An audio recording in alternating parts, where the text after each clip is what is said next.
who gave Trump a calculator and access to Excels, because the man's out there charging tariffs using math that would make a 10-year-old cry. Somehow, even the UK, who literally buys more from the US than it sells, got slapped with a 10% penalty. Welcome back to Wildpod X, Tony here. Today is 7th of April 2025. Here on this channel we break down everything related to money, investing, crypto and psychology. And if you like your finance with a little bit of laughter and a side of international drama, be sure to subscribe. Today we're diving into the weirdest tariff logic since somebody texted T and started a revolution. Now let's take a quick look at today's market. Last Friday the S&P 500 took a nosedive with the VIX up almost 50%, making it the highest close since the COVID-19 pandemic. We got to remember, every time there's risk, there's opportunity.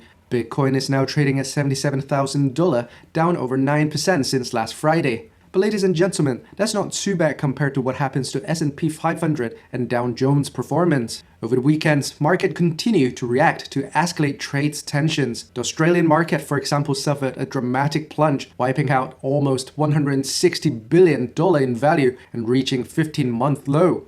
Let's get into today's morning deep dive. As we just mentioned, global markets are in a nosedive today, and investors are scrambling to understand what triggered the wave of panic. The short answers? Tariffs. But not just any tariffs. We're talking about some of the most bizarre, unexpected, and mathematically questionable tariffs we've seen in decades. So over the weekend, a new list began circulating, a spreadsheet of so-called reciprocal tariffs covering more than 180 countries. This list supposedly showed the tariffs each country charged the US, along with the US new, quote, discounted reciprocal tariffs in response. On the surface, it looks like the US is just trying to level the playing field. You glance at it and think, wow, these countries are charging the US crazy tariffs. It's about time for the US to hit back. But the deeper you dig, the stranger it gets. I looked through the data and something fell off. For starters, and I'm not making this up, even Heard Island and McDonald Island made the list. If you've never heard of them, don't worry. They're uninhabited volcanic islands in the middle of Southern Ocean.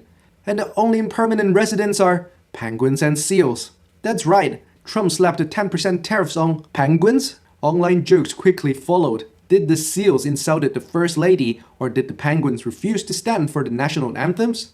Well, jokes aside, it highlights how questionable this entire exercise is. So let's talk about how these reciprocal tariffs numbers were calculated. Because the logic is, let's just say, creative.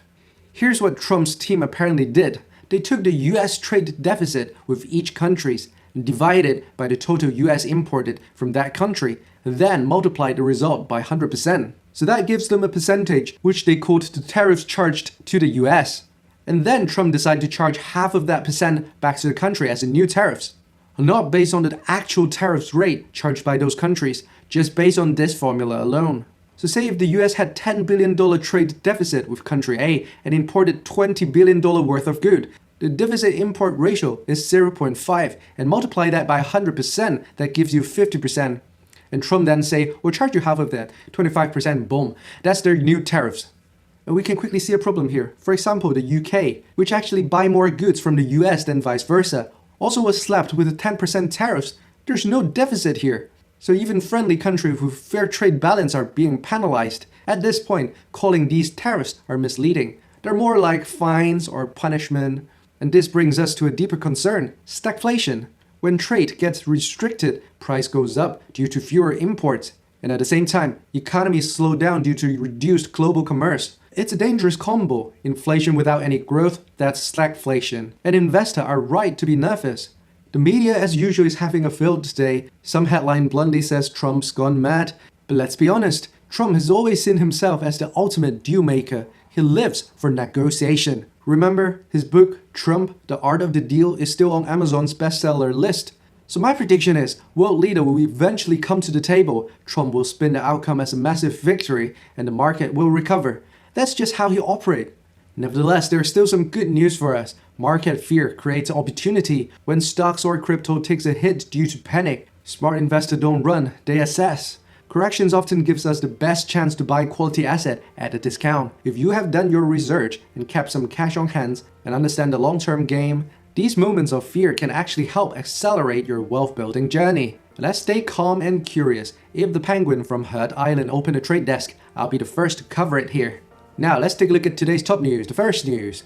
Bitcoin has dropped below $77,000, falling over 9% since last Friday. As global market panic over rising tariffs and potential ripple effects, analysts are starting to make comparison to the infamous Black Friday crash in 1987, with the VIX index seeing its highest close since COVID. Despite the fear, some traders are calling this a healthy correction after weeks and weeks of overextension.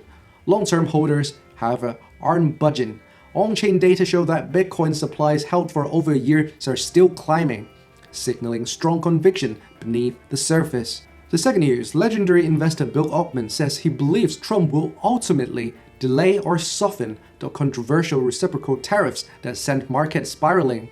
According to Ackman, Trump thrived on chaos to gain negotiating leverage, but he doesn't actually want to crash the economy. He expects Trump to soon pivot and claim victory in renegotiating better deals, calming market in its process. Ackman also warned investors not to panic, saying volatility is part of Trump's playbook, and he's seen it all before. The third news, a long-term rumored TikTok sell has hit pause, as Trump's aggressive tariff moves provoke a harsh reaction from China. Source says that Chinese government are now reassessing whether it will allow a forced sale of TikTok US operations, calling the tariffs a hostile and irrational. These stalls ongoing talks between ByteDance and potential American buyers. Analysts now fear TikTok could become a pawn in a larger geopolitical chess game, with tech, trade, and data privacy all tangled together. Well, that's a wrap for today's episode. If you found this video helpful, subscribe so you don't miss the latest updates. Have a nice week ahead, stay invested, and I'll see you tomorrow.